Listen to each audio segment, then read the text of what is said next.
Magandang araw sa lahat ng ating mga minamahal na taga-subaybay at maligayang pagbabalik sa ating channel, ang Pintig ng Puso Pinoy Stories. Sa bawat kwentong ating itinatampok, iisa lang ang ating layunin, ang buksan ng inyong mga puso sa katotohanang taglay ng bawat pag-ibig, bawat pangarap, at bawat kabiguan. Ang kwento natin ngayon ay tungkol sa paghahanap ng isang tahanan. Ngunit paano kung ang init at kalinga na matagal mo nang inaasam ay matagpuan mo sa isang kandungan na kailanman ay hindi maaring maging sayo? Halina't pakinggan natin ang unang kabanata ng kwento ni Laya. Huminto ang sinasakyan nilang kotse sa harap ng isang naglalakihang itim na gate. Automatiko itong bumukas, tila isang malaking bibig na handang silang lamunin. Para kay Laya, iyon ang pakiramdam niya na para siyang lalamunin ng buo ng bago niyang buhay. Napalunok siya ng mariin. Ang bawat pintig ng kanyang puso ay isang malakas na dagundong sa kanyang dibdib. Pinagpapawisan ng kanyang mga palad habang mahigpit niyang hawak ang laylayan ng kanyang lumang bestida. "Nandito na tayo, Laya." Ang boses ng kanyang tiyahiraya ay walang anumang emosyon. Para bang nag-aabot lang ito ng isang pakete sa post office. Matapos ang ilang oras na biyahe, ito na ang dulo, ang simula at ang katapusan. Nang bumaba siya sa sasakyan, isang malamig na hangin ang sumalubong sa kanya. Ang bahay sa kanyang harapan ay hindi lang basta malaki. Ito'y isang mansyon, gawa sa salamin at modernong bato. Matayog itong nakatindig sa gitna ng isang hardin na perpekto ang pagkakaayos. Maganda ito, walang duda. Pero may kakaibang lamig at katahimikan itong dala. Isang babaeng nakangiti ang bumungad sa kanila sa pinto. Siya si Amihan, ang kanyang tita. Mas matangkad ito sa personal, balingkinita ng katawan sa suot nitong corporate dress at ang buhok ay nakaayos na parang laging handa sa isang business meeting. Ang ngiti nito ay perpekto, ngunit hindi umabot sa mga mata. "Laya, welcome!" Bumeso ito sa kanya, mabilis at halos hindi dumampi ang pisngi. "I'm so glad you're finally here. I hope you had a good trip." "Okay naman po, Tia Amihan." Mahinang sagot ni Laya, hindi magawang salubungin ang tingin nito. Good. Halika, pumasok ka." Ang loob ng bahay ay mas nakakagulat. Makintab ang sahig na marmol at mataas ang kisame. Ang bawat muebles ay mukhang mamahalin at hindi dapat hinahawakan. Ang bawat yapak niya ay lumilikha ng alingaw-ngaw sa nakabibinging katahimikan. "I prepared your room upstairs at may kaunting mga regalo akong binili para sa'yo. Mga damit at gamit para hindi ka na mahirapan mag-adjust." Ngumiti si Amihan at iniabot sa kanya ang ilang paper bag na may mga mamahaling tatak. Iyon ang paraan nito ng pagpapakita ng pag-aalaga sa pamamagitan ng mga bagay. Ngunit bago pa man makapagpasalamat si Laya, may isang bagay na kinuha si Amihan mula sa isang maliit na kahon. Isang suklay na gawa sa perlas. Luma na ito, ngunit maganda. "Ito'y sa aking ina," sabi ni Amihan. At sa isang saglit, nakita ni Laya ang isang kislap ng kalungkutan sa mga mata nito. Matagal na itong nakatago. "Sa tingin ko'y babagay sa'yo." Napatanga si Laya habang inaabot ang suklay. Malamig ito sa kanyang palad. Bakit? Bakit ibibigay sa kanya ang isang bagay na ganito kahalaga? Bago pa siya makapagsalita, isang lalaki ang lumabas mula sa kusina. May daladalang baso ng tubig. Nakasuot ito ng simpleng t-shirt at shorts at ang ngiti nito ay kabaligtaran ng kay Amihan. Ang nangiti nito ay totoo. Umabot ito hanggang sa mga mata nitong may malumanay na kinang. "Ikaw na siguro si Laya," sabi ng lalaki. Ang boses nito'y malalim at mahinahon. "Ako si Dalisay, tito mo." "Hello po, Tito Dalisay." Inilahad nito ang kamay. Nang tanggapin ito ni Laya, naramdaman niya ang init. Isang tunay na init na dumaloy sa kanyang nanginginig na mga daliri. Hindi ito bumitaw kaagad. Tinitigan siya nito sa mata. Huwag kang mag-alala, Laya. Magiging maayos ang lahat dito. Nang gabing iyon, sa hapagkainan, naramdaman ni Laya ang pagkakaiba ng dalawa. Si Amihan ay abala sa kanyang telepono. Ang mga daliri mabilis na nagtatype habang kausap ang kung sino man sa kabilang linya. Paminsan-minsan, itong tumitingin sa kanya at ngingiti. Ngunit ang isip ay nasa malayo. Si Dalisay naman ay nandoon. Bawat segundo, siya ang nagsasandok ng kanin sa plato ni Laya. Siya ang naglalagay ng ulam. Kumain ka pa. Mukhang napagod ka sa biyahe, sabi nito. Masarap ba ang luto ko? Tumangulang si Laya, puno ang bibig. Ngunit sa loob-loob niya, gusto niyang sabihin na ito ang pinakamasarap na pagkaing natikman niya sa loob ng mahabang panahon. Dahil ito ang unang pagkakataon na may isang taong naghanda ng pagkain para sa kanya nang may tunay na malasakit. Matapos ang hapunan, si Dalisay ang naghatid sa kanya sa kanyang bagong silid. Malaki ito at kumpleto sa gamit. Mas malaki pa sa buong apartment na tinirhan niya noon. Ito na ang magiging kwarto mo, sabi ni Dalisay, nakasandal sa hamba ng pinto. Kung may kailangan ka, kahit ano, katukin mo lang ang kwarto namin sa dulo. O kahit ako na lang, huwag kang mahihiya. Ngumiti ito. Ituring mo itong bahay mo, Laya. Naiwan siyang mag-isa sa lawak ng kanyang silid. Niyakap niya ang kanyang sarili. Sa unang pagkakataon sa loob ng maraming taon, isang maliit na butil ng pag-asa ang sumibol sa kanyang puso. Baka nga ito na. Baka ito na ang tahanan na matagal na niyang hinahanap. Sa pagbabalik niya sa hapagkainan para uminom ng tubig, narinig niya ang boses ni Amihan. Okay, the deal is closed.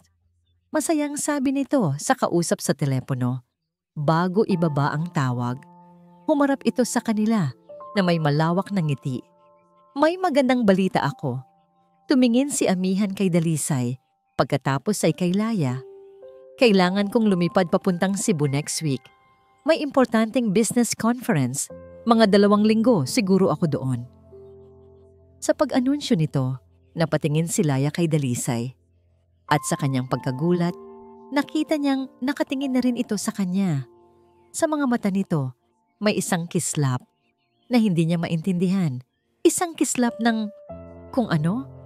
Bago itong ngumiti ng tipid sa kanya, isang ngangiting sila lang dalawa ang nakakaalam. Ang pag-alis ni Amihan ay nag-iwan ng isang malaking espasyo sa mansyon ng Sinagtala. Isang espasyong hindi napupuno ng katahimikan, kundi ng mga alingaw-ngaw. Alingaw-ngaw ng mga salitang hindi masabi at ng mga damdaming hindi dapat maramdaman. Para kay Laya, ang unang umaga na wala ang kanyang tiya ay kakaiba. Siya at si Dalisay ay animoy 2 multo na gumagalaw sa loob ng malaking bahay. Bawat isa'y maingat na iniiwasan ng isa. Halos hindi sila nag-imikan sa almusal. Tanging ang tunog lamang ng kanilang mga kutsara at tinidor ang maririnig. Si Laya na nakayuko sa kanyang plato ay hindi magawang mag-angat ng tingin. Nahihiya siya, ngunit hindi niya alam kung bakit. Gusto mo ba ng kape? Ang boses ni Dalisay ang bumasag sa katahimikan. Napatingin si Laya. Isang maliit na ngiti ang nakapinta sa labi nito. Isang namangiting nag-aalis ng kaba. Tumango siya. Sige po. Habang pinapanood niya itong magtimpla ng kape para sa kanya, isang kakatwang pakiramdam ng kaginhawaan ang kanyang naramdaman. Sa paglipas ng mga araw, ang kaginhawaan na yon ay lumalim. Ang mga pader na kanilang itinayo sa pagitan ng isa't isa ay unti-unting gumuho. Nagsimula ito sa mga simpleng bagay. Magkasama silang nag-aalaga ng hardin tuwing hapon. Sa ilalim ng init ng araw, habang inaalis nila ang mga damo, sa paligid ng mga rosas ni Amihan, doon sila nagkakaroon ng pagkakataong magkwentuhan. Paborito ni Amihan ang mga puting rosas. Sabi ni Dalisay isang hapon habang pinuputol ang mga nalantang dahon. Sabi niya, simbolo daw ito ng kalinisan, ng perpeksyon. Mahilig po talaga siya sa mga bagay na perpekto. Sagot ni Laya habang dinidiligan ang mga halaman. Masyado, bulong ni Dalisay, halos hindi marinig. Sa isang pagkakataon, habang sabay nilang inaabot ang isang pala, nagkadikitan ang kanilang mga kamay. Isang kuryenteng tila dumaloy sa kanilang dalawa. Sabay silang napabawi ng kamay at sa isang saglit, isang nakakailang na katahimikan ang namagitan. Nagpatuloy ang kanilang mga gabi sa panonood ng mga lumang pelikula sa sala. Doon, sa dilim, habang nakatutok sa telebisyon, mas malaya silang maging sila. Isang gabi, habang nag-uusap sila, naitanong ni Laya ang tungkol sa pamilya ni Amihan. Tito, kamusta po ang tatay ni Tia Amihan? Biglang nagbago ang anyo ng mukha ni Dalisay. Ang kaninang masayang nangiti ay napalitan ng isang seryosong linya. Umiwas ito ng tingin. Ang daddy ni Amihan. Komplikadong tao siya, sabi nito sa mababang boses. Maraming daladalang bagahe ang pamilya nila. Huwag mo na lang siyang babanggitin kay Amihan. Maselan ang paksang yan. Hindi na muling nagtanong si Laya, ngunit ang sagot ni Dalisay ay nag-iwan ng marka sa kanyang isipan. Isang pinto na isinara sa kanyang harapan. Isang gabi, habang nanonood sila ng isang lumang love story, hindi na malaya ni Laya na dinalaw na pala siya ng antok. Ang kanyang ulo ay dahan-dahang bumagsak sa kanyang balikat. Nagising siya sa kalagitnaan ng gabi. Patay na ang telebisyon. Nakita niya ang sarili sa sofa, ngunit may kumot nang nakabalot sa kanya. Nilibot niya ang kanyang tingin. Wala na si Dalisay. Marahil ay bumalik na ito sa silid nito. Habang inaayos niya ang kumot, naramdaman niya ang init na naiwan nito. At kasabay ng init na yon, isang pakiramdam ng pag-aalaga. Isang pakiramdam na matagal na niyang hindi naramdaman. Nang sumunod na gabi, habang naghahanda sila ng hapunan, biglang tumunog ang telepono ni Dalisay. Isang video call mula kay Amihan. Hello, mahal. Masiglang bati ni Amihan mula sa screen. Nasa isang magarang hotel room ito. Kamusta na kayo dyan? Lalo ka na, Laya? Okay lang po kami, Tia. Sagot ni Laya pilit nang ngumingiti. Good. Dalisay, I miss you. I miss you too. Sagot ni Dalisay. Ngunit napansin ni Laya ang pag-iwas nito ng tingin sa screen. Agad itong tumayo at lumayo ng kaunti, papunta sa may bintana. Dito lang ako sa may labas. Mahal, medyo mahina ang signal dito sa loob. Naiwan si Laya sa kusina. Nakatayo at nakikinig sa pira-pirasong boses ni Dalisay habang kausap nito ang asawa. Isang malamig na pakiramdam ang biglang gumapang sa kanyang buong katawan.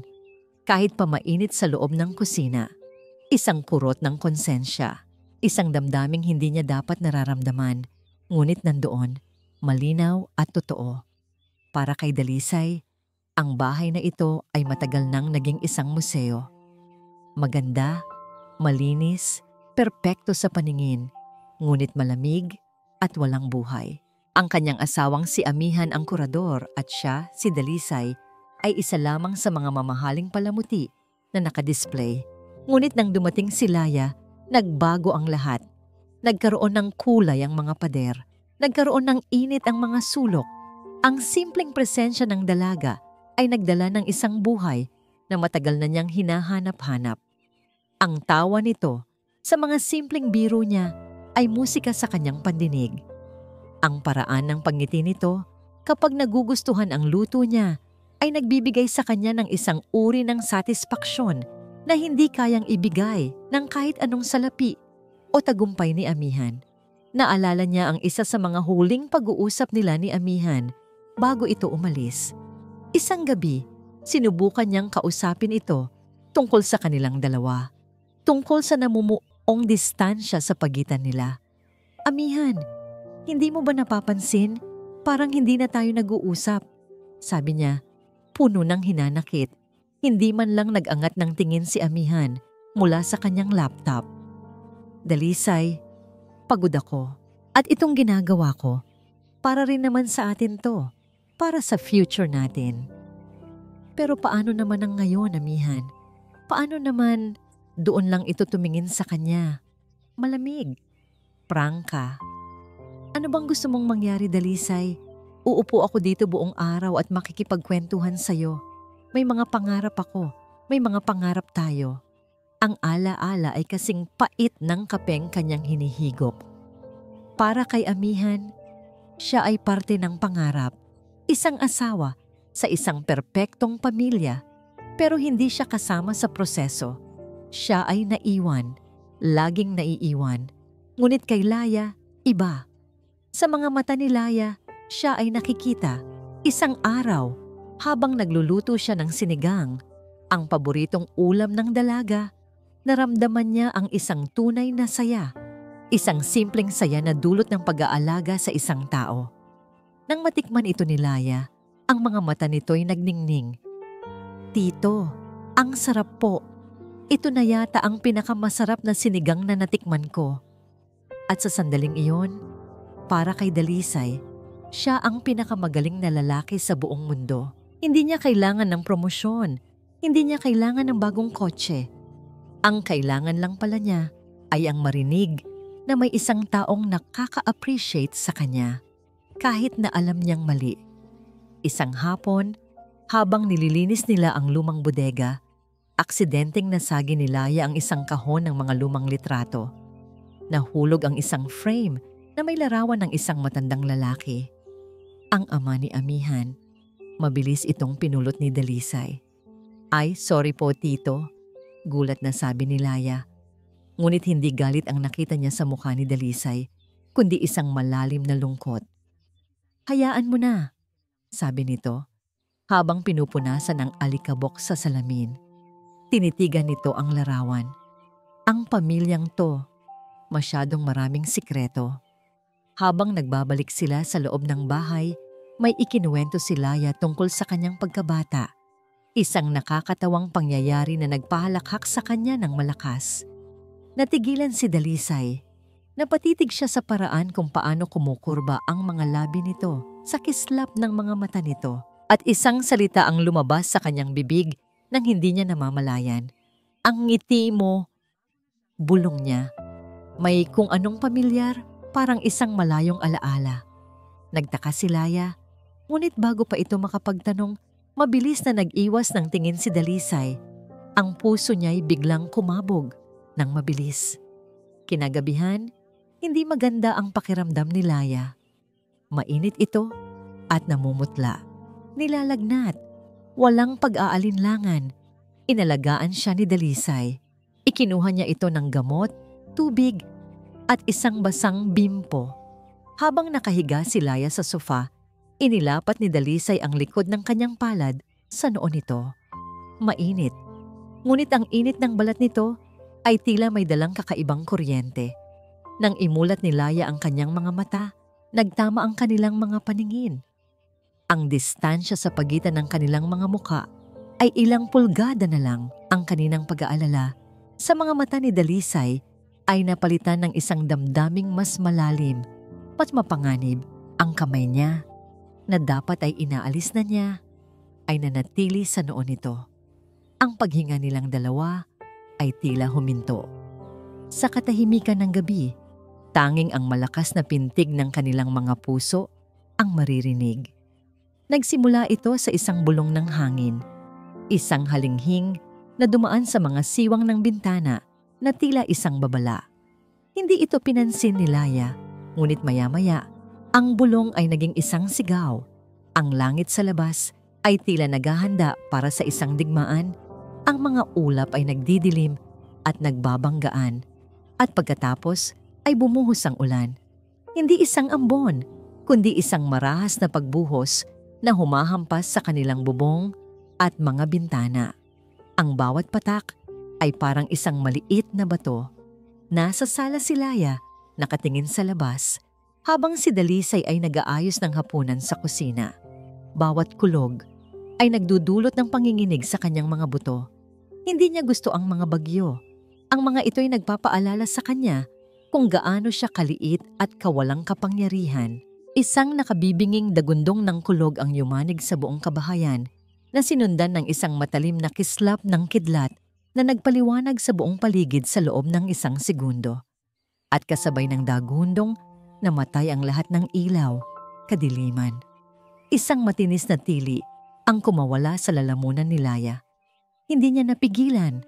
Ang puso niya'y tila gustong kumawala sa kanyang dibdib. Laya, okay ka lang? Ang boses ni Dalisay ay biglang narinig sa kanyang tabi. Kasunod ang liwanag mula sa flashlight ng telepono nito. Nakita niya ang pag-aalala sa mukha nito. Tumangulang siya, hindi makapagsalita. Huwag kang matakot. Brown out lang to, sabi ni Dalisay. Ang kanyang boses ay mahinahon at nagbibigay ng kapanatagan. Kukuha lang ako ng kandila. Dito ka lang. Ilang sandali pa, ang malamig at madilim na sala ay nagkaroon ng mainit at gumagalaw na liwanag mula sa ilang mga kandila. Umupo sila sa sahig, sa harap ng coffee table. Ang mga anino nila'y sumasayaw sa pader. Sa labas, ang bagyo ay patuloy sa kanyang pananalasa. Ngunit sa loob, sa maliit na bilog ng liwanag na nilikha ng mga kandila, may isang kakaibang katahimikan. Takot ka pala sa dilim, sabi ni Dalisay. May maliit ng ngiti. Sa kulog po, pagtatama ni Laya. Parang nagagalit ang mundo. Tumingin si Dalisay sa kanya. Ang liwanag ng kandila ay naglalaro sa kanyang mga mata. Minsan, kailangan din ng mundo na sumigaw para mailabas ang lahat ng bigat. At sa mga salitang iyon, isang pinto ang tila nagbukas. Nagsimula silang magkwentuhan. Hindi tungkol sa panahon o sa hardin, kundi tungkol sa mga bagay na nakatago sa dilim ng kanilang mga puso. Ikinuwento ni Laya ang kanyang pakiramdam na laging mag-isa. Ikinuwento ni Dalisay ang kanyang kalungkutan sa loob ng isang perpektong bahay. Alam mo, Laya, sabi ni Dalisay, ang boses ay halos pabulong na. Minsan, mas malungkot pa pala ang mag-isa ka kahit may kasama ka. Sa pag-amin niyang yon, nakita ni Laya ang isang kaluluwang katulad ng sa kanya, nalulunod sa katahimikan at sa isang iglap ng matinding awa at pag-unawa. Ginawa niya ang isang bagay na hindi niya dapat ginawa. Iniabot niya ang kanyang kamay at hinawakan ang kamay nito. Naramdaman niya ang magaspang nitong palad, mainit at totoo. Nagulat si Dalisay. Tumingin ito sa kanilang magkahawak na kamay pagkatapos ay sa kanyang mga mata. Walang nagsalita. Tanging ang pagbagsak ng ulan sa labas at ang mabilis na pagtibok ng kanilang mga dibdib ang maririnig. Ang hangin sa pagitan nila ay biglang bumigat na puno ng isang kuryenteng hindi nila mapigilan. Dahan-dahang lumapit ang mukha ni Dalisay sa kanya. Nakita ni Laya ang pag-aalinlangan sa mga mata nito, ang laban sa loob ng kanyang isipan. Hindi ko dapat nararamdaman to, bulong ni Dalisay. Ang kanyang hiningay mainit sa pisngi ni Laya. Ngunit hindi na ito lumayo. At hindi na rin lumayo si Laya. At sa gitna ng kadiliman at sa saliw ng malakas na ulan, hinalikan siya ni Dalisay. Sa unay marahan isang pagtatanong. At nang hindi siya umiwas, ang halik ay lumalim. Isang halik na puno ng kalungkutan, ng pangungulila, ng isang pagtatagpong matagal nang ipinagkait. Isang halik na mali. Ngunit sa sandaling iyon, sa pakiramdam nila, ay ang tanging tama. Ang bagyo sa labas ay walang-wala kung ikukumpara sa bagyong namumuo sa loob nilang dalawa. Kinabukasan, ang unang dumampi sa balat ni Laya ay ang sinag ng araw mula sa isang bintanang hindi pamilyar. Dahan-dahan niyang iminulat ang kanyang mga mata. Mga puting kumot. Isang amoy na panlalaki. Nasa kwarto siya ni Dalisay. Ang mga alaala ng nagdaang gabi ay bumalik na parang isang malaking alon. At kasabay nito, ang isang nakakabinging sampal ng katotohanan. Napaupo siya. Ang kumot ay mahigpit na nakapulupot sa kanyang katawan. Wala si Dalisay sa tabi niya. Nanginginig siyang tumayo. Anong ginawa nila? Anong ginawa niya? At sa gitna ng kanyang pagpanik, isang tunog ang kanyang narinig mula sa labas. Isang tunog na nagpatigil sa pagtibok ng kanyang puso. Ang tunog ng dahan-dahang pagbukas ng gate sa harapan ng bahay. May dumating. Ang tunog ng pagbukas ng gate ay parang isang sentensya ng kamatayan sa pandinig ni Laya. Ang bawat segundo ng pag-ikot ng bakal ay isang martilyong pumupukpok sa kanyang dibdib. Si Amihan, nagbalik na siya. Ito na ang katapusan. Nanginginig. Dali-dali niyang pinulot ang kanyang mga damit na nagkalat sa sahig. Isusuot na sana niya ang mga ito nang bumukas ang pinto ng kwarto. Pumasok si Dalisay. May daladalang isang tasa ng kape. Ang mukha nito'y namumutla rin tulad niya. Laya. Narinig ko po. Putol niya sa sasabihin nito. Ang boses ay nanginginig. Ang gate! Si Tia Amihan! Umiling si Dalisay. Hindi siya yan. Si Mang Carding lang, ang hardinero. Huwebes ngayon, araw ng pagtrim niya ng mga halaman. Isang malalim na hininga ng ginhawa ang pinakawalan ni Laya, ngunit agad itong napalitan ng isang alon ng hiya. Nakatayo siya sa harap ni Dalisay, balot lamang ng kumot. Nag-iwas siya ng tingin at mabilis na isinuot ang kanyang damit. Ang almusal ng umagang yon ay ang pinakatahimik sa lahat. Mas tahimik pa kaysa noong unang araw na wala si Amihan. Ang hangin sa pagitan nila ay hindi na lang basta katahimikan, kundi isang pader. Isang pader na gawa sa pinaghalong pagsisisi at isang lihim na pagnanasa. Hindi nila magawang magkatinginan sa mata. Ang bawat tunog ng kanilang mga kubyertos ay parang isang akusasyon. Matapos kumain, si Laya ay nagkulong sa kanyang silid. Tinitingnan niya ang kanyang refleksyon sa salamin. Iba na ang babaeng nakikita niya. May bahid ng kasalanan sa kanyang mga mata. Siya ay isang ahas sa paraiso na ipinagkaloob sa kanya. Kinahapunan, kinatok siya ni Dalisay sa kanyang pinto. Laya, pwede ba tayong mag-usap? Pinagbuksan niya ito, ngunit nanatili lang siya sa loob ng kwarto. Pumasok si Dalisay sa hardin, sa labas lang ng kanyang bintana, at doon sila nag-usap. May pagitan at may distansya. Laya, tungkol kagabi. Panimula ni Dalisay, hindi rin makatingin ng diretso. Patawarin mo ako. Hindi ko dapat hinayaan na mangyari yon. Umiling si Laya, ang mga luhay nagsisimulang mamuo sa kanyang mga mata. Dalawa po tayong may kasalanan, Tito. Alam ko, sabi ni Dalisay. Pero Laya, hindi ako nagsisisi. Ang pag-amin na yon ay isang punyal na sabay na sumugat at nagpaginhawa sa puso ni Laya. Tumingin siya rito. Nakita niya sa mga mata nito ang parehong damdamin na nararamdaman niya.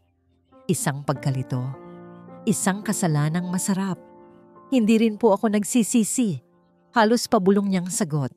Mula sa araw na yon, nagbago ang lahat. Sinubukan nilang ibalik ang lahat sa dati. Ngunit paano mo ibabalik ang isang bagay na basag na? Ang kanilang mga galaw ay naging maingat. Ang kanilang mga ngiti ay naging pilit. Ngunit sa mga sandaling walang nakatingin, may mga lihim na sulyap. May mga nagtatapong paningin na puno ng mga salitang hindi nila masabi. Ang kanilang relasyon ay naging isang mapanganib na sayaw. Isang sayaw sa pagitan ng pag-iwas at paglalapit. Isang gabi, habang nag-aayos si Laya ng hapunan, nagring ang telepono para sa isang video call. Si Amihan, ang mukha nito, masaya at maliwanag, ay pumuno sa screen. Hello my loves! Pasensya na! Ngayon lang ulit nakatawag. Sobrang busy. Automatikong tumabi si Dalisay kay Laya. Kapwa sila nakaharap sa kamera. Isang perpektong larawan ng isang masayang pamilya. Isang kasinungalingan. Kamusta na kayo dyan? Laya, I hope you're being a good girl. Sabi ni Amihan, tumatawa. Opo, tiya. Mabait po ako. Sagot ni Laya. Ang ngiti sa kanyang labi ay parang isang maskara. Naramdaman niya ang kamay ni Dalisay sa kanyang likuran, isang magaang haplos na nagpadala ng kuryente sa kanyang buong katawan. Isang haplos na hindi nakikita sa kamera. Good. Namimiss ko na kayong dalawa. Sobra. Miss ka na rin namin, mahal. Sagot ni Dalisay. Ang boses ay perpekto. Walang bahid ng pagkakasala. Habang pinapanood nila ang masayang mukha ni Amihan sa screen, isang bigat ang dumagan sa dibdib ni Laya. Ang bigat ng bawat ngiti, bawat tawa, bawat pag-aalala ng kanyang tiya ay parang mga batong ipinapatong sa kanyang likuran. Anyway, may good news ako. Masayang anunsyo ni Amihan. Natapos ko ang presentation ko ahead of schedule. Ang galing! Wow! Congratulations, mahal! Sabi ni Dalisay. Ngumiti si Amihan. Isang nangiting nagpatigil sa pag-ikot ng mundo nilang dalawa. Dahil dyan, pinayagan ako ng boss ko na umuwi ng mas maaga. Uuwi na ako bukas na bukas din. Ang pagbabalik ni Amihan sa Sinagtala ay tulad ng pagbabalik ng araw pagkatapos ng isang mahabang bagyo. Dala niya ang liwanag, ang init, at ang pakiramdam na ang lahat ay babalik na muli sa normal. O yun ang inaasahan niya. I'm home! Masayang sigaw niya pagkapasok sa pinto. Bit-bit ang maraming paper bag ng pasalubong. Ang una niyang nakita ay si Laya, na tila gulat na nakatayo sa paanan ng hagdan. Ang nangiti nito ay alanganin. Tiya, ang aga niyo po yata. Surprise! Sabi ni Amihan, at niyakap niya ito ng mabilis. Naramdaman niya ang paninigas ng katawan ng dalaga. Marahil ay nabigla lang, sabi niya sa sarili. Sunod na lumabas mula sa kusina si Dalisay. Ang nangiti nito'y tila pilit na idinikit sa kanyang mga labi. Mahal, nandito ka na pala, sabi nito, at hinalikan siya sa pisngi. Ang halik ay mabilis at malamig. Kulang sa init na kanyang inaasahan.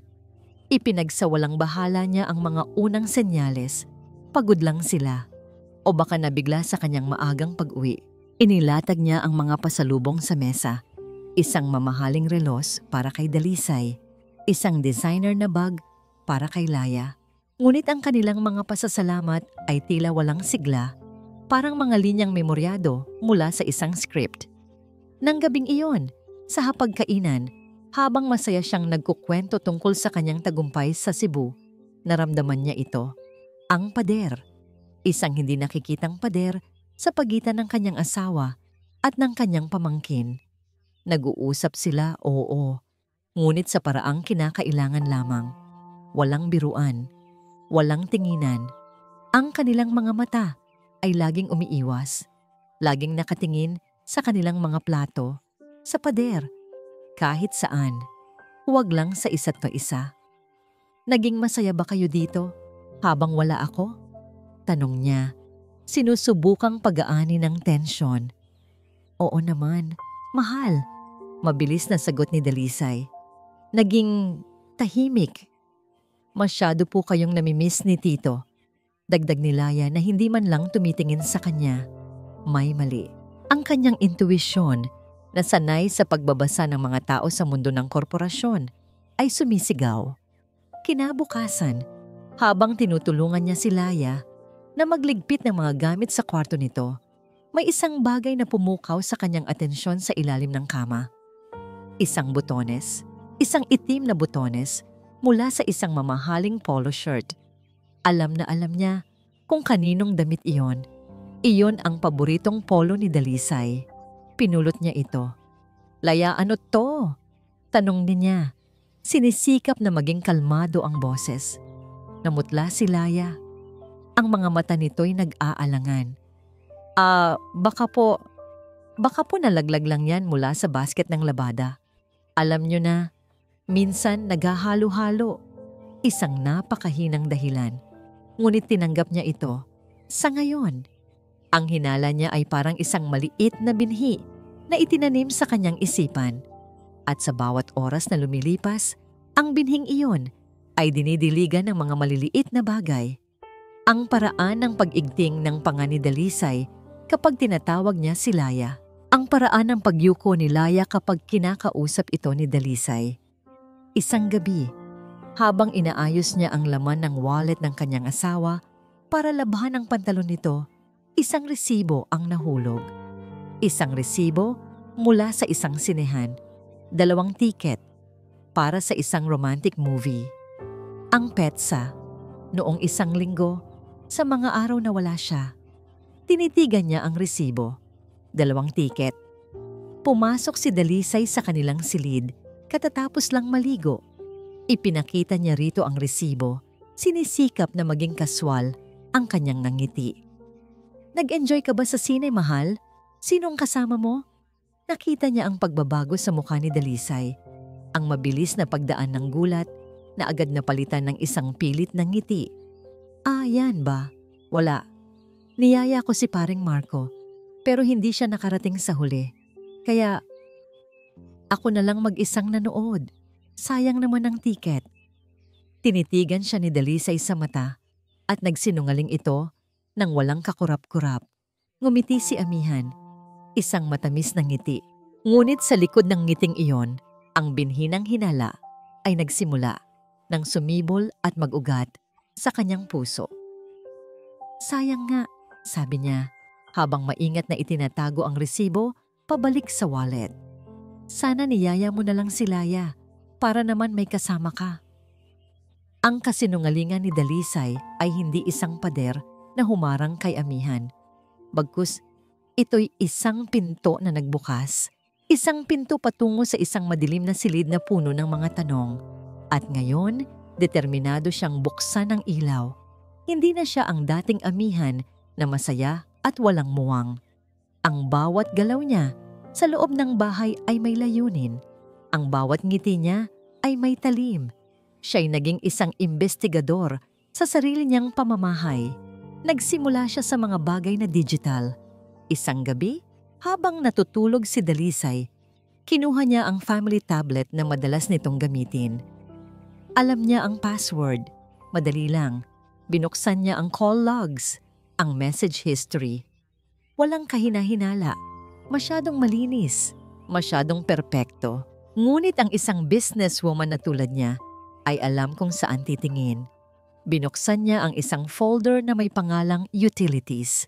At sa loob niyon, nakita niya ang isang app. Isang messaging app na hindi pamilyar sa kanya.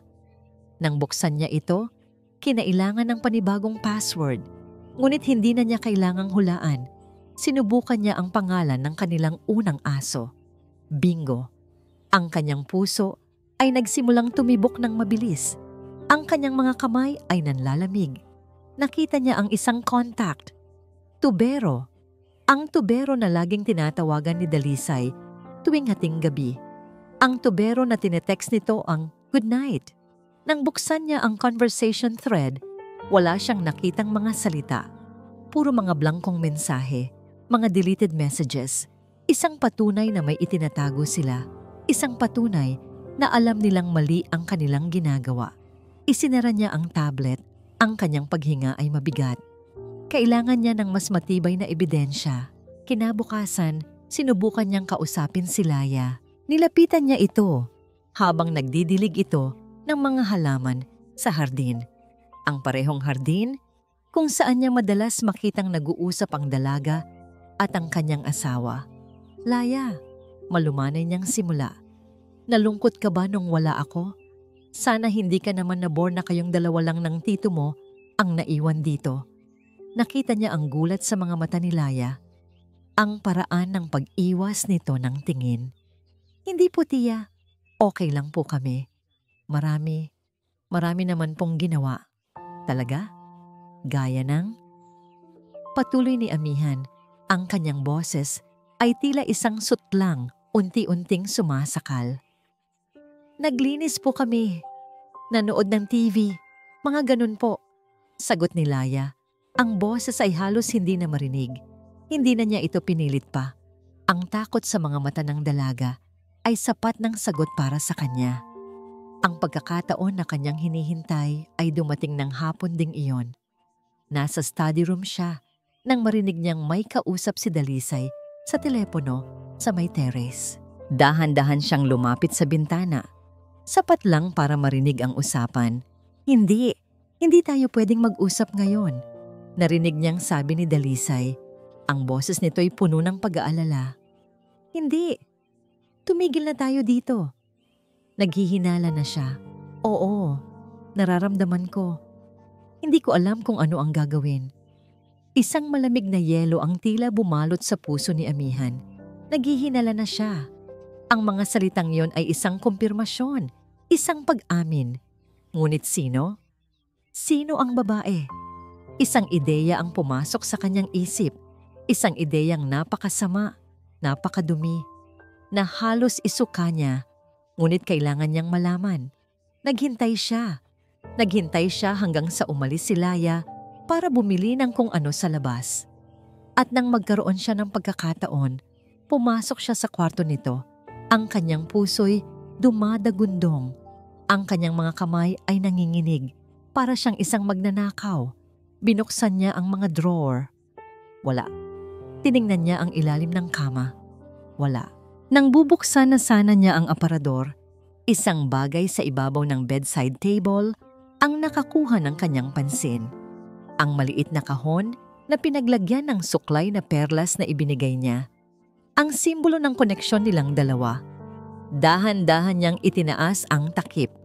Nandoon ang suklay, nakapatong sa isang pulang tela. Ngunit nang itaas niya ang tela, ang kanyang hininga ay naputol. Sa ilalim, nakatago ay isang bagay na kumikinang. Isang silver bracelet na may maliit na palawit na hugis araw. Kilalang-kilala niya ang bracelet na yon. Ang bracelet na bigay sa kanya ni Dalisay noong kanilang unang anibersaryo. Ang bracelet na matagal na niyang hinahanap. Ang bracelet na akala niya'y nawawala. Ngunit hindi ito nawawala. Narito lang ito, sa kwarto ng kanyang pamangkin. Ang hapagkainan na dating saksi sa mga pilit na ngiti at kasinungalingan ay nakatakdang maging isang entablado para sa isang brutal na katotohanan. Hindi nagsindi ng ilaw si Amihan. Hinayaan niyang ang dilim ng gabi ang bumalot sa buong silid na dinaraanan lamang ng malamig na liwanag ng buwan mula sa bintana. Naupo siya sa dulo ng mesa sa kanyang karaniwang pwesto at naghintay. Sa kanyang palad, mahigpit niyang hawak ang silver bracelet. Ang metal ay malamig, kasimlamig ng yelo na bumabalot sa kanyang puso. Unang pumasok si Laya. "Tia, bakit po madilim?" Tanong ng dalaga. Ang boses ay may halong pagtataka.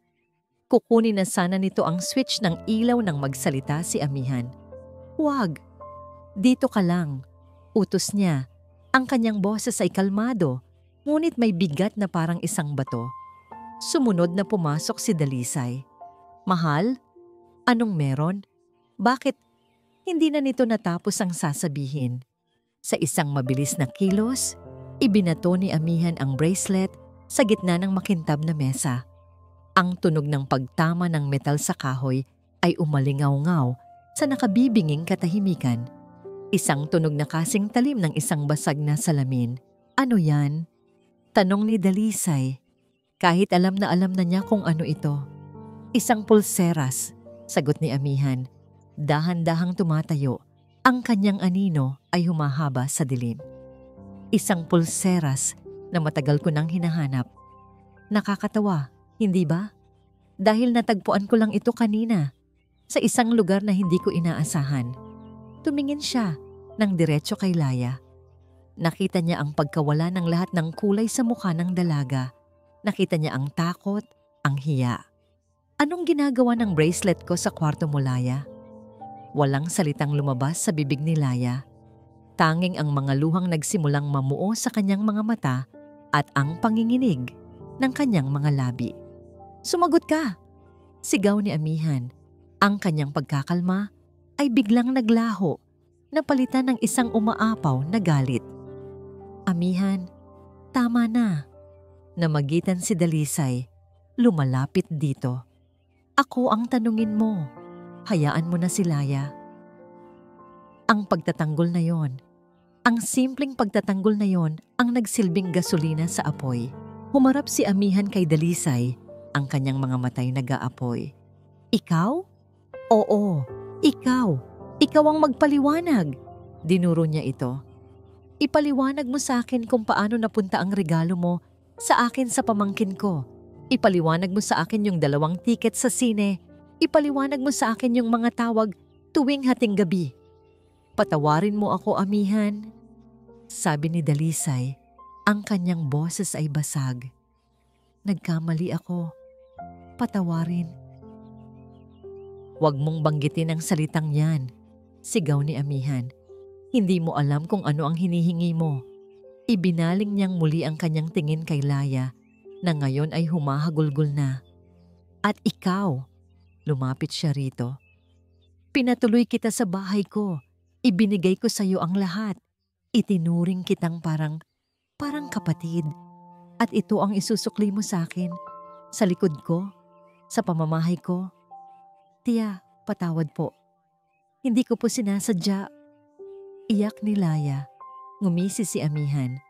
Isang ngising puno ng pait at sakit. Hindi sinasadya. Hindi mo sinasadyang sirain ang pamilya ko. Hindi mo sinasadyang agawin ang asawa ko. Ang asawa ng tita mo. Sinampal niya si Laya. Isang malakas na sampal na nagpatahimik sa buong silid. Napasigaw si Dalisay at mabilis na niyakap si Laya. Inilalayo mula kay Amihan. Tama na, Amihan. Nasasaktan siya. Kung meron kang dapat saktan, ako yun. Ako. At iyon na. Ang huling piraso. Ang makita ang kanyang asawa na pinoprotektahan ang kabit nito sa kanyang harapan. Ang makita silang magkayakap, isang imahe ng kataksilan, isang imahe ng kababuyan, isang tawa ang kumawala sa lalamunan ni Amihan. Isang tawang walang saya, isang tawang nababaliw sa sakit. Tumingin siya sa kanilang dalawa na magkayakap sa gitna ng dilim. Ang kanyang mga mata na puno ng luha ng galit ay tila nakakakita ng isang multo mula sa nakaraan. Tumingin siya ng diretso kay Laya. Ang kanyang boses, nang muli siyang magsalita, ay naging malamig at nakakakilabot. Alam mo ba kung bakit ka nandito, Laya? Tanong niya. Ang bawat salita ay mabagal at may diin. Alam mo ba kung sino ka talaga? Napatigil sa pag-iyak si Laya, naguguluhan. Akala mo ba naawa lang ako sa'yo? Na kinuha kita dahil lang sa obligasyon? Patuloy ni Amihan. Dahan-dahang lumalapit. May dahilan kung bakit kita dinala dito. May dahilan kung bakit pamilyar ang nangiti mo. Huminto siya sa harapan ni Laya. Ang kanyang mukhay isang maskara ng puot at pagkasuklam. Gusto mong malaman ang totoo? Gusto niyong malaman kung gaano kadumi ang lahat ng ito? Ang katahimikan na sumunod sa tanong ni Amihan ay mas mabigat kaysa sa sigawan. Ito'y isang katahimikang puno ng nagbabadyang panganib. Tulad ng kalmadong hangin bago ang pinakamalakas na hagupit ng bagyo. Nakatitig lang si Laya kay Amihan. Ang kanyang mukha'y basang-basa ng luha. Ang kanyang isip ay blanko. Anong ibig sabihin nito? Anong sikreto pa ang hindi niya alam? Si Dalisay ang unang nagsalita. Amihan, ano bang pinagsasasabi mo? Sabi niya, habang mahigpit pa ring nakayakap kay Laya. Lasing ka ba? Itigil mo na to. Isang mapait na ngiti ang gumuhit sa mga labi ni Amihan. Tumingin siya sa kanyang asawa na para bang ito ang pinakakaawa-awang nilalang sa mundo. Hindi ako lasing, Dalisay. Ngayon lang ako naging ganito kalinaw. Sabi niya, ngayon ko lang nakita ng malinaw kung gaano ako naging tanga. Kung gaano kayo naging kadiri. Muli niyang ibinaling ang kanyang tingin kay Laya. Ang kanyang boses ay tila isang punyal na hinihiwa ang katahimikan. Naalala mo ba yung suklay na binigay ko sa iyo, Laya? Tanong niya. Sinabi ko, sa nanay ko yun. Ang hindi ko sinabi sa iyo ay kung paano siya namatay. Napakunot ang noo ni Laya. Namatay ang nanay ko dahil sa sakit sa puso. Pero hindi yun ang totoong pumatay sa kanya. Ang pumatay sa kanya ay ang isang sikreto. Isang sikretong araw-araw niyang kinikimkim. Ang sikreto ng isang babae. at ng isang anak sa labas. Ang puso ni Laya ay nagsimulang tumibok ng sobrang bilis. Ang mga piraso ng palaisipan ay nagsimulang magkabit-kabit sa kanyang isipan. Ang pag-iwas ni Dalisay na pag-usapan ng ama ni Amihan. Ang sinabi nito tungkol sa maraming sikreto ang pamilyar ng ngiti. Ang tatay ko, patuloy ni Amihan. Ang kanyang boses ay nanginginig sa galit at sa matagal nang itinatagong sakit. Ang perpekto kong ama, nagkaroon siya ng ibang babae at sa babaeng yun, nagkaroon siya ng anak. Tumingin siya ng diretso sa mga mata ni Laya. At sa isang iglap, ang lahat ng galit sa mukha ni Amihan ay tila naglaho na palitan ng isang nakakaawang pagkasuklam. Ikaw yun, Laya. Ikaw ang anak sa labas. Ikaw ang sikretong pumatay sa nanay ko. Ang mundo ay huminto. Ang hangin ay nawala sa mga baga ni Laya. Ang mga salita ay tumagos sa kanyang pandinig, sa kanyang isip, sa kanyang kaluluwa, at sinira ang lahat sa loob niya. Hindi, bulong niya. Hindi, totoo yan. Totoo, sigaw ni Amihan, at sa pagkakataong ito, ang kanyang mga luha ay bumuhos na rin. Mga luha ng isang anak na nasaktan. Dinala kita dito para itama ang pagkakamali ng tatay ko. Dinala kita dito para tapusin na ang sumpa ng pamilyang to. Para bigyan ka ng buhay na hindi mo nakuha. Pero anong ginawa mo? Anong ginawa ninyo? Ang kanyang tingin ay lumipat mula kay Laya patungo kay Dalisay, na ngayon ay nakatingin kay Laya na may hindi maipaliwanag na ekspresyon. Isang halo ng gulat, pagkalito, at isang dahan-dahang gumagapang na pandidiri. Hindi lang asawa ko ang inagaw mo, Laya. Humagulgol si Amihan. Hindi lang tiyuhin mo ang kinalantari mo. Tumingin siya sa kanilang dalawa na kanina lang ay magkayakap. Ang kanyang huling mga salita ay isang bombang sumira sa lahat ng natitirang pundasyon ng kanilang mga buhay. Kinuha mo ang asawa ng sarili mong kapatid. Kapatid. Ang salitang yon ay umalingaw-ngaw, kapatid. Bumitaw si Dalisay kay Laya na para bang ito'y napaso. Napaurong siya, napasuka. Ang kanyang mukhay na balot ng pagkasuklam sa sarili. Hindi maari. Ngunit si Laya hindi na siya umiiyak. Wala ng luha. Tanging isang blangkong pakiramdam. Isang malamig na kawalan. Tinitigan niya si Dalisay. Hindi na bilang isang lalaking minahal niya sa isang pagkakamali, kundi bilang bayaw niya, ang asawa ng kapatid niya, ang kahihiyan, ang kasalanan, ang sumpa. Tama si Amihan. Siya ang sumpa. Walang sinabi, walang imik. Habang si Amihan ay napaluhod na sa sahig sa sobrang sakit at si Dalisay ay nakasandal sa pader, hindi makahinga, si Laya ay dahan-dahang tumalikod. Naglakad siya, palabas ng hapagkainan, palabas ng sala, palabas ng pinto. Nang bumukas ang pinto, ang malakas na buhos ng ulan ay sumalubong sa kanya, ngunit hindi niya ito ininda. Naglakad siya palabas sa gitna ng bagyo, walang dalang kahit ano. Tanging ang bigat ng isang kasalanang mas mabigat pa sa buong mundo. Tanging ang kahihiyang hindi na kailanman mabubura. Ang oras ay may sariling paraan ng paghilom. Hindi nito binubura ang mga peklat, ngunit tinuturuan nito ang balat kung paano mabuhay kasama ng mga ito. 6 na buwan na ang lumipas. Sa isang maliit at maingay na karinderya, sa isang malayong syudad na walang nakakakilala sa kanya, si Laya ay gumagalaw na parang isang anino. Ang kanyang mga kamay na dati malambot ay ngayoy may mga kalyo na.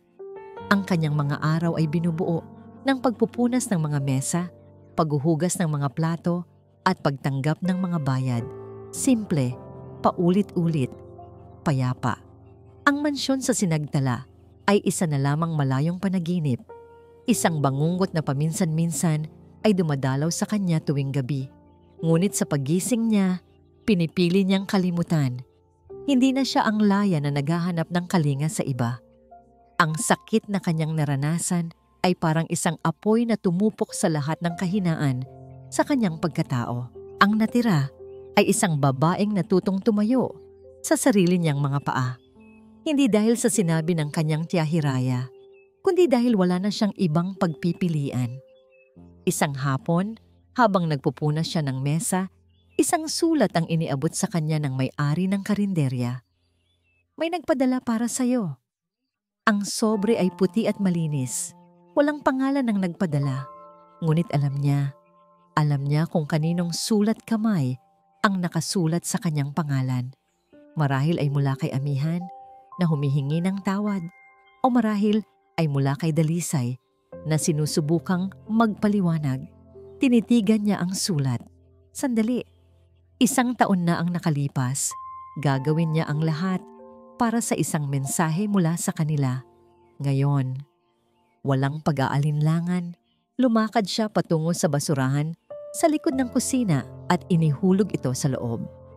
Ang ilang mga pinto ay mas mabuting manatiling sarado. May isang bagong katrabaho ang minsang nagtanong sa kanya, "Laya, wala ka bang pamilya sa probinsya? Hindi ka ba umuwi?" Isang maliit at mapait na ngiti ang sumilay sa kanyang mga labi. Tumingin siya sa malayo, sa abalang kalsada sa labas ng karinderya. "Wala," simpleng sagot niya. "Mag-isa na lang ako." At sa kauna-unahang pagkakataon, ang mga salitang iyon ay hindi nagdala ng lungkot, kundi ng isang uri ng kapayapaan. Ang pagiging mag-isa ay hindi na isang sumpa. Ito ay isang pagpili, isang kalayaan. Nang matapos ang kanyang shift, tumayo siya sa isang waiting shed, pinapanood ang mga bus na dumarating at umaalis. Bawat isa'y patungo sa iba't ibang destinasyon. Dati, ang bawat bus na umaalis ay isang simbolo ng pagtakas na gusto niyang gawin. Ngunit ngayon, habang pinapanood niya ang isang bus na paalis patungong Hilaga, wala siyang naramdamang pagnanais na sumakay. Hindi na siya tumatakbo, sapagkat sa wakas, nataagpuan niya ang isang bagay na mas mahalaga kaysa sa isang tahanan. Natagpuan niya ang kanyang sarili. Ang paghilo may magiging mahaba at mahirap. Alam niya, ang mga peklat ay mananatili. Ngunit habang nakatayo siya roon, sa ilalim ng papalubog na araw, alam ni Laya na sapat na siya. Siya lang ay sapat na. At iyon, sa sarili nitong paraan, ay isang bagong simula. At dito po nagtatapos ang kwento ni Laya. Isang paglalakbay na nagturo sa atin na ang paghahanap ng init at pagmamahal ay isang pangangailangan ng bawat puso. Ngunit ang init na natagpuan sa maling kandungan ay hindi nakapagpapaginhawa. Bagkus, tinutupok nito ang lahat hanggang sa maging abo. Taos-puso po akong nagpapasalamat sa inyong walang sawang pagsubaybay sa isang masalimuot ngunit makatotohanang kwentong ito. Ano po ang aral na inyong napulot sa sinapit ni Laya, Dalisay at Amihan? Meron po ba kayong kakilala na dumaan sa katulad na pagsubok? I-comment nyo lang po sa ibaba at ating pag-usapan. Kung nagustuhan nyo ang kwentong ito, isang pindot lang po sa like button, i-share, at mag-subscribe sa Pintig ng Puso Pinoy Stories para sa mas marami pang kwentong kukuha sa ating mga emosyon at magbibigay ng mahahalagang aral. Muli, ako po ang inyong lingkod, nag-iiwan ng isang paalala. Ang bawat puso ay may sariling kwento, at ang bawat kwento ay may aral na naghihintay. Hanggang sa muli.